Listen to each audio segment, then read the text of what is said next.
Bienvenido a Café de Datos. Bienvenido a Café de Datos. Bienvenido a Café de Datos.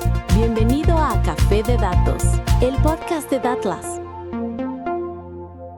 Gracias. Bienvenido a Café de Datos, el podcast de la empresa de analítica de datos Datlas. El día de hoy, como cada semana, tenemos grandes invitados y estamos en otro espacio. Así que si no has visto los videos de Café de Datos, te recomiendo por ahí buscar los clips o por ahí buscar este contenido exclusivo que tenemos en nuestro canal de YouTube. Como cada semana, tenemos a alguien muy especial de invitado y el día de hoy estamos con Mauricio Leal, el cual ahorita voy a leer su semblanza, pero ¿cómo estás, Mauricio? Muy bien, muchas gracias por invitarnos. No, gracias a ustedes y gracias por recibirnos en sus oficinas. En esta ocasión, Mauricio Leal es un directivo con destacada trayectoria en operaciones y tecnologías de la información, reconocido por su liderazgo en la implementación de estrategias y proyectos de gran impacto.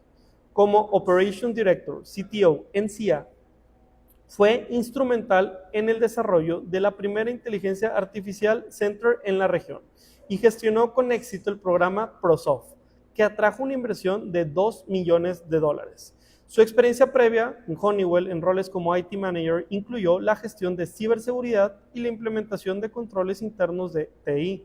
Con certificaciones como PMI, Project Management, Mauricio ha demostrado una fuerte capacidad para liderar proyectos multisitio, redefinir procesos de negocio y optimizar operaciones en diversas industrias. Bienvenido, Mauricio. Muchas gracias. Tenemos una pregunta para romper el hielo y esta pregunta no me la puedo saltar, pero si te pudieras tomar un café con cualquier personaje de la historia, ¿con quién sería y qué le preguntarías? Pues yo creo que con Steve Jobs, yo creo que sería con el que me tomaría. ¿Con Steve Jobs? Sí. ¿Y qué le preguntarías?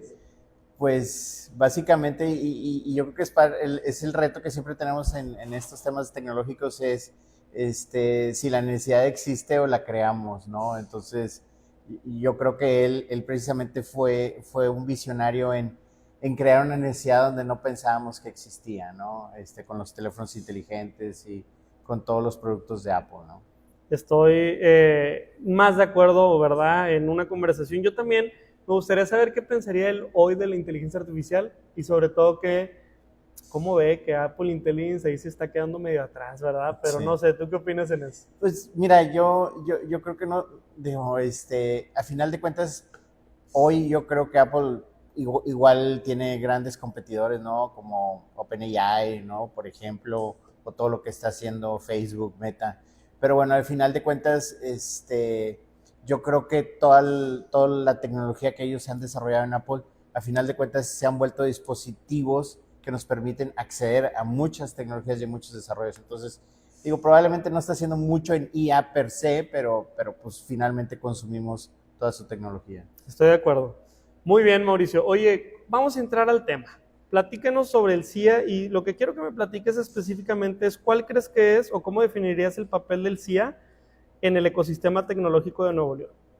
Mira, de hecho, gracias por usar la palabra ecosistema porque a mí siempre me gusta definir al CIA como un ecosistema que conjunta los distintos actores que, digamos, de alguna manera contribuyen a la generación de desarrollo, de innovación y demás. Entonces, creo que el CIA contribuye en conjuntar esas capacidades o esa expertise, por un lado de los desarrolladores tecnológicos. Nosotros tenemos colaboraciones muy fuertes con desarrolladores tecnológicos globales. Uh-huh. Después tenemos una vinculación muy cercana con organismos, con la academia, incluso con la Secretaría de Economía, que a final de cuentas pues es un catalizador para el desarrollo económico en el Estado y por consecuencia pues nos posiciona como una oferta importante para el país y de manera internacional. Entonces ese es otro actor importante.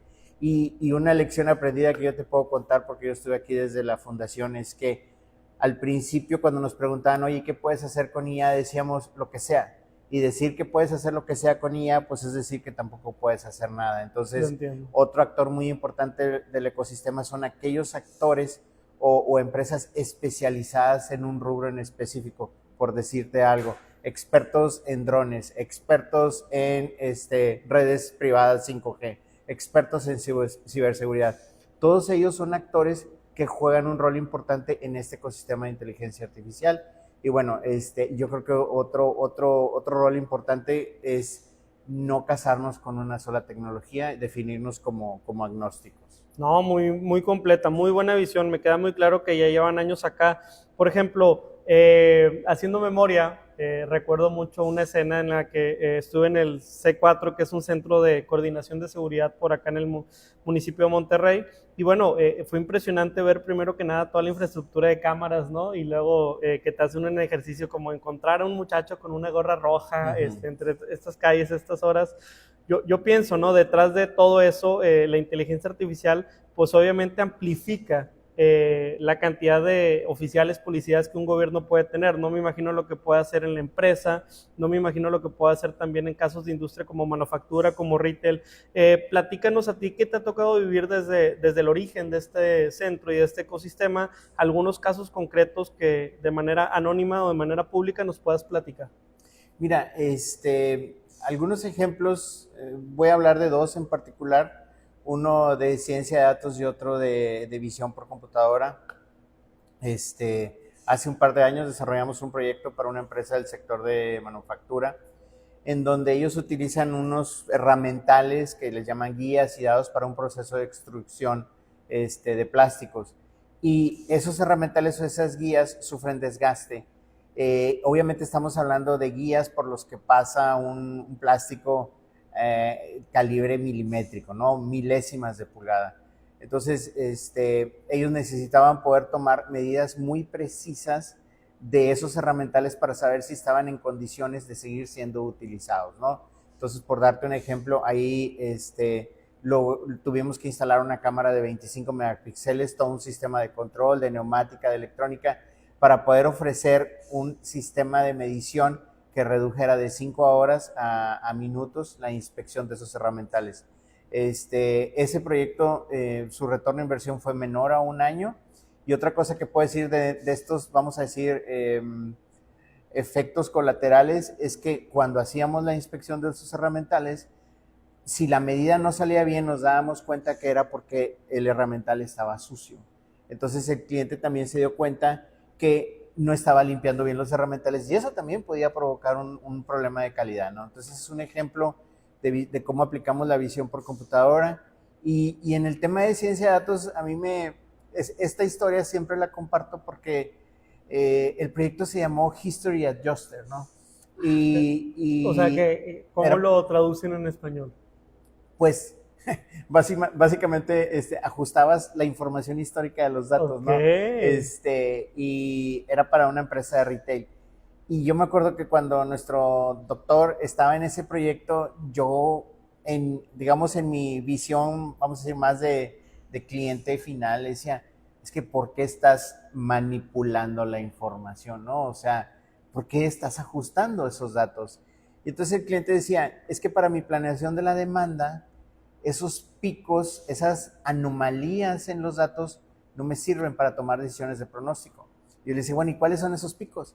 Pues un fin de semana de ley seca, ¿no? Un fin de semana de ley seca comprabas toda la cerveza el viernes. Entonces, ese pico no te servía para hacer una planeación de la demanda o un fin de semana de clásico que tú sabes acá en Monterrey cómo son el tema de los clásicos, ¿no? Claro. Entonces, ese modelo que nosotros desarrollamos para el cliente le ayudaba a hacer esa limpieza de datos, vamos a decirlo así, quitar esas anomalías, que son anomalías, aunque son muy buenas ventas, son anomalías, y con eso el cliente podía ya, vamos a decir, consumir esa información para hacer una mejor planeación de la demanda.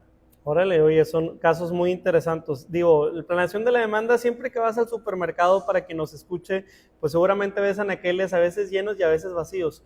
Cuando están vacíos fue pues porque no se apoyaron de los expertos, ¿verdad? Y entonces alguna carencia o alguna pericia tiene, pero cuando sí están bien abastecidos significa que hay una planeación detrás, es decir, no es un accidente que cierto producto tenga tantos frentes, que cierto producto tenga tantos fondos por ese lado. Alguna anécdota que yo cuento mucho también en el negocio es que cuando hacemos planeación de la demanda, yo vengo del mundo retail y nos tocó un caso en el que pues un algoritmo sin que nadie le diera su, digamos, control de calidad, mandó como 84 hieleras a una tiendita de Sí. 45 metros cuadrados, compadre. Entonces tú dices, oye, claro, imagínate la gente que estaba trabajando en la tienda nos volteó a ver con una sonrisa, ¿verdad? De que, ¿cómo me mandas 84? Pues sí, porque ese fin de semana era el fin de semana del puente, de la feria de no sé qué, de Aguascalientes, etcétera. Entonces, pues evidentemente se vaciaron Sí.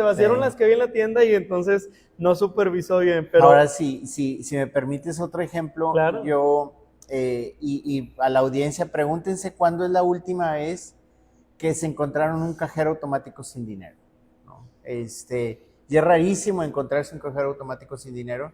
Recuerdo yo muy bien, la primera plática que tuve de IA fue con un doctor en el EGADE, hace como 6, 7 años fui a una plática y él nos decía que a final de cuentas, pues, y como decía el ingeniero Jaime hace ratito, que la parte de la IA, pues muchas veces terminan siendo modelos matemáticos, ¿no? Entonces él decía, por ejemplo, que los bancos desde hace 15, 20 años o más ya están haciendo modelos matemáticos para entender el comportamiento de nosotros como consumidores de esos cajeros para que siempre haya dinero en los cajeros. Yo tengo un cajero muy chiquito ahí cerca de mi casa, y siempre pienso, no va a haber, porque me quedé, digamos, con ese paradigma, ¿no? O estereotipo de que el dinero se acaba en los cajeros. Y siempre hay. Y créeme que no es ni siquiera una sucursal de banco, es un cajero dentro de una tienda de retail y siempre hay dinero. Está muy bueno el ejemplo. Fíjate, uno de los desafíos que creo que muchos de los negocios, empresas, es que a veces llegas y te dicen es que no tengo datos o no tengo suficientes datos, porque escuchan que este tipo de modelos, pues como los financieros, pues requieren de abundancia, de big data, de muchísimos puntos de datos. Pero yo también a veces reto al negocio y les digo, oye, ¿sabes cuántos datos tiene una factura? ¿Verdad? Oye, tienes el precio, tienes la variedad, tienes la cantidad de productos, o cuántos datos tiene un ticket, o simplemente las cámaras, ¿verdad? Que a veces utilizamos de seguridad, cuánta información no puede como abstraer entonces el negocio. Yo veo como a veces ese tipo de desafíos. Ustedes, en la práctica, ¿qué tipo de desafíos han visto para, digamos, implementar? ¿Es más de entendimiento? ¿Es más de tratar de encontrar un problema de negocio que se justifique? ¿Dónde está por ustedes el reto a la hora de que se aproximan a estas soluciones? Mira, yo creo que hay un componente que ahorita que se usa mucho, que es el tema de evangelización, ¿no? Y recuerdo un colega que siempre dice, si tu cliente no conoce la tecnología que le estás ofreciendo, su mecanismo natural de defensa es rechazarla, porque le provoca un miedo a esto me va a reemplazar, esto me va a sustituir. No, yo no quiero esta nueva tecnología, ¿no? Entonces, incluso para nosotros, una de nuestras verticales de negocio es entrenamiento, y siempre que yo hago presentaciones de nuestro centro, siempre inicio con la vertical de entrenamiento. Y el mensaje que yo le dejo a nuestros clientes y a nuestros visitantes es, hay que arrancar, aunque sea con 1 hora de un masterclass, un workshop, pero con algo hay que arrancar. ¿Por qué? Porque entonces ya hay un entendimiento de lo que la tecnología va a hacer por ellos, y también en consecuencia, digamos, empiezas a romper barreras con los clientes. Ese yo creo que es uno de los desafíos más importantes. Y incluso el otro componente que, digo, nosotros en estos 6 años que tenemos en el centro, tenemos muchas lecciones aprendidas. Y bueno, el CIA es Centro de Innovación Industrial e Inteligencia Artificial. El nombre tiene un sentido que está muy largo. Si usas todas las I's, vas a darte cuenta de lo relevante que tienen. El mejor ejemplo, yo todavía hace 2 o 3 años decía, es que muchas veces solo somos un centro industrial en inteligencia artificial. Y aunque la palabra innovación, que ahora quiero hablar un poquito de eso como un desafío, la palabra innovación ya es un concepto pues, que tiene muchos años con nosotros, mucho más que el tema de IA. Hoy nosotros hemos encontrado una muy buena fórmula combinando innovación con inteligencia artificial. ¿Y a qué voy con esto? Empiezas a generar talleres. Nosotros acabamos de visitar a un cliente en Guadalajara donde hicimos un taller de innovación más IA o de IA más innovación. Entonces, arrancas 1 hora hablando de lo que puede ser IA en el sector de manufactura. Entonces dices, ok, me interesa. Ahora lo que sigue. Ahora, veamos qué problemas tienes, veamos qué retos tienes, qué cuellos de botella tienes, e integremos en la discusión herramientas de innovación, lluvia de ideas, todo este tema de design thinking, lo que se te ocurra de innovación. Es como si combinaras el método científico con métodos de innovación, ¿verdad? Sí, y entonces pones a la gente a que te haga una lluvia de ideas de problemas que tienen. Por ejemplo, con este cliente, digo, no diré su nombre, pero detectamos aproximadamente 20 retos o 20 problemas, ¿no?, que tenían. Ahora, llévatelos otra vez con herramientas de análisis, con herramientas de innovación, a hacer una evaluación de impacto y factibilidad. Y tú decides las variables. Puede ser impacto, factibilidad. Hablando de lo que decías hace rato, tenemos datos disponibles. ¿Cuánto nos puede costar en dinero y en recursos? Y qué tanto valor puede tener hacia el cliente, porque ahí voy a hacer una pequeña pausa y es otro mensaje y otra reflexión. Aquellos proyectos que tienen que ver con una innovación tecnológica, pero que son para la operación, muchas veces su margen, su rentabilidad es muy bajo. Entonces, el cliente tampoco se anima a tomar la decisión, o el financiero te dice, no hombre, por un 5%, no te voy a autorizar esa inversión. Pero si estamos hablando de proyectos transformativos que impactan la experiencia del cliente, que te va a generar mayor lealtad, que te va a generar que el cliente se sienta más satisfecho en su proceso de postventa, vamos a decirlo así, entonces la rentabilidad es mayor. Entonces, muchas veces el mensaje que le tienes que dar al cliente es, ya tenemos ahí las broncas, ¿cuáles de estas son para experiencia del cliente? ¿Cuáles de estas son para mejora operativa? Y recuerdo mucho que ya al final de la sesión, y entonces ya casi al final, ahora sí vuelve la tecnología. Ya las tenemos mapeadas, ya tenemos un ranking de problemas y cuáles pueden generar mayor valor. Ahora, ¿se puede resolver con tecnología?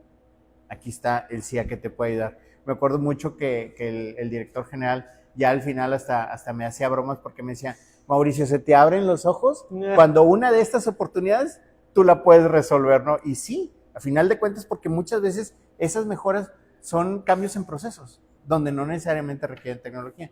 Pero bueno, yo creo que el reto ya para cerrar esta intervención es evangelización y meter innovación en estos procesos. Si solo quieres vender tecnología por vender tecnología, es muy difícil. Datos Datlas. ¿Quieres responder la pregunta dónde con la mayor cantidad de datos que nadie más en México? Recuerda registrarte en datlas.mx para conocer soluciones y productos como el mapa Dora AI y Laura AI, que te pueden dar más de 70 variables de entorno de forma ágil y sencilla. Continuamos con el episodio.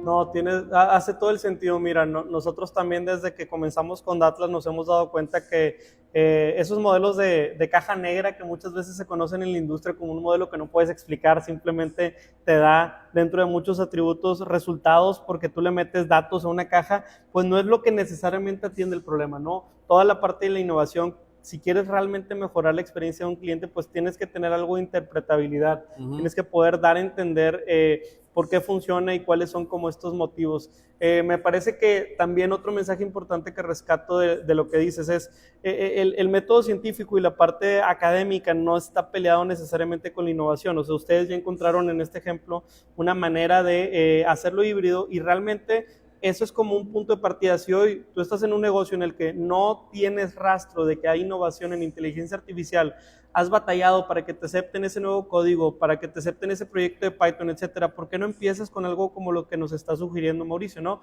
Oye, llegar a acompañarme a unos expertos y que me puedan ayudar a mapear las necesidades, creo que es clave. Y una recomendación técnica que nosotros también te damos en Datlas es hacer un glosario de variables, un catálogo de datos, porque trata los datos dentro de tu negocio como si fuesen un activo. Si son un activo, entonces, pues a lo mejor no lo vamos a ver en la balanza de resultados financiera, etcétera, pero sí vamos a tratar de mantener, oye, ¿cuál es el nivel de mi inventario en datos de venta? ¿Qué tan viejos son? ¿Le tengo que meter mano, como ahorita nos contabas en el ejemplo del doctor, ¿no crees? Sí. Muy bien. Oye, Mauricio, y bueno, vamos a también tratarnos de visualizar. Ustedes llevan varios tiempo en el ecosistema del CIA y sobre todo en la industria IT de Nuevo León. Platícanos así tu apuesta de 5 a 10 años.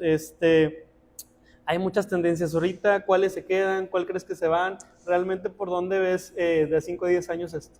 Mira, como buen ingeniero, de profesión, yo soy muy de números, muy de factos, ¿no? Estadísticas, tendencias. Yo sé que a veces ir a ver qué dice Gartner, o ir a ver qué dice Deloitte, o ir a ver qué dice McKinsey, dicen, no, hombre, espérate, pero pues ellos hicieron la evaluación a 20 CEOs de Estados Unidos y de Europa, o sea, yo creo que sí hay que tomarlos en cuenta, ¿no? ¿Y a qué me refiero con esto? Sí hay que tomarlos en cuenta porque también si creemos que porque están haciendo una medición de tendencias o de qué viene tecnológicamente allá y decimos es que Latinoamérica es distinto, pues tampoco nunca vamos a evolucionar, ¿no? Entonces, todo esto es para darte contexto a mi respuesta. Sí he visto en términos de tendencias y lo he visto incluso hasta en la forma de cómo yo planteo la arquitectura de los proyectos. Y entonces te quiero contestar con datos específicos. Lo que está creciendo mucho es la nube. Curiosamente, todo lo de IoT también va a ser una tecnología que va a estar muy fuerte. Nos platicabas hace rato que viste todas las innovaciones de Qualcomm, ¿verdad? Sí, y ahorita llego a ese punto. Toda la parte de IoT de nube, y fíjate, en las tendencias de McKinsey, dentro de lo que va a tener más como crecimiento, también está listado Design Thinking, ¿no? Entonces, ¿qué quiere decir esto? Bueno, pues de alguna manera me da la certeza de que integrar innovación en estos procesos, pues es una tendencia importante, ¿no? Y bueno, ahora esto conectándolo un poquito con qué es lo que visualizo, que el hardware va a dejar de ser, digo, a lo mejor ya lo es en algunas industrias, pero ya va a dejar de ser algo que te limite a tu proceso de transformación, ¿no? Y te doy un ejemplo. Hace 2 años yo estaba cotizando un sistema de inspección en una estación de trabajo para una empresa de retail, era para un CEDIS de retail. Y le decía yo al cliente, mira, vamos a tener que poner una computadora industrial de $8,000 con GPUs, vamos a poner una cámara de no sé qué tantos megapíxeles, y entonces el modelo aquí lo voy a entrenar, lo voy a correr y todo ese rollo, ¿no? Todo local. Todo local, ¿no? Después dijimos, no, pues vámonos a la nube, todo en la nube. Oye, ¿y la latencia? Para estar corriendo modelos en vivo, que te estén detectando lo que va en un contenedor, lo que va en ese contenedor con visión, porque no puede ser con RFID por otras razones, lo que va en ese contenedor, y hace segmentación y clasificación, y lo tienes que hacer en menos de 5 segundos, porque es un proceso continuo, ¿no? Entonces, ahora, ¿qué capacidades necesitas en la nube? ¿Qué consumo de computadoras también vas a tener en la nube? Entonces, llegan toda esta tecnología de Edge Computing, ¿no? Que es otra de las tecnologías que está muy fuerte y está creciendo, y te dicen, mira, con esta tarjetita, con el procesamiento local, esta tarjetita te la voy a vender en $100 y esta camarita en $50. Adiós. Entonces bajas de $10,000 a $200, $300. Oye, pero entonces ahí voy a tener el modelo. No. En la nube entrenas el modelo, le das toda la información que necesita, y estos conceptos muy técnicos que a lo mejor algunos de los que están escuchando los conocen, te traes la famosa inferencia o el contenedor, ¿no? Yo la mejor analogía que hago es, allá en la nube entrené a un maratonista. Ya lo entrené, el maratonista ya está listo para correr maratones, entonces me traigo su copia y le digo, corre maratones. Solo tienes que correr maratones. El día de mañana el cliente me dice, oye, es que ya quiero que sea Ironman. Ok, déjamelo llevo. Sí. Y lo entreno a que sea Ironman, y ya que está bien entrenado en Ironman, apago la computadora en la nube y ya no gasto recursos, me lo vuelvo a traer local y digo, ya está listo para correr Ironman.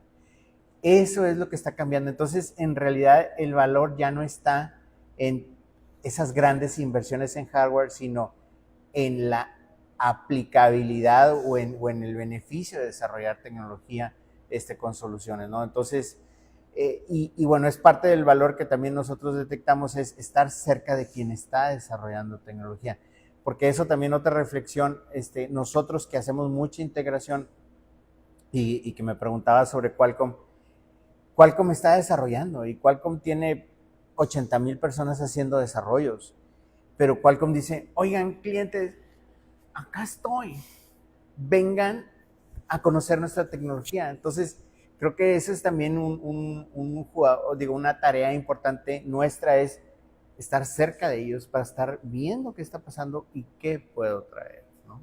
Está muy, muy interesante. Sí, creo que esa óptica de nosotros en Datlas vamos mucho a eventos, ¿no? A reuniones, a veces hay todo este tipo de congresos, exposiciones y todo, y le recomendamos mucho a la gente que esté inmersa en este tema o que quiere ir aprendiendo, pues ir a estas charlas, a estas conferencias, a escuchar programas como estos, y también, pues bueno, darle pie a lo mejor a un proyecto, 2, 3 de oportunidad. También Jaime hace ratito nos decía, el ingeniero, pues, oye, a lo mejor a la primera no te va a salir, a la segunda, a la tercera. A mí me gusta plantearlo de esta manera, ¿no?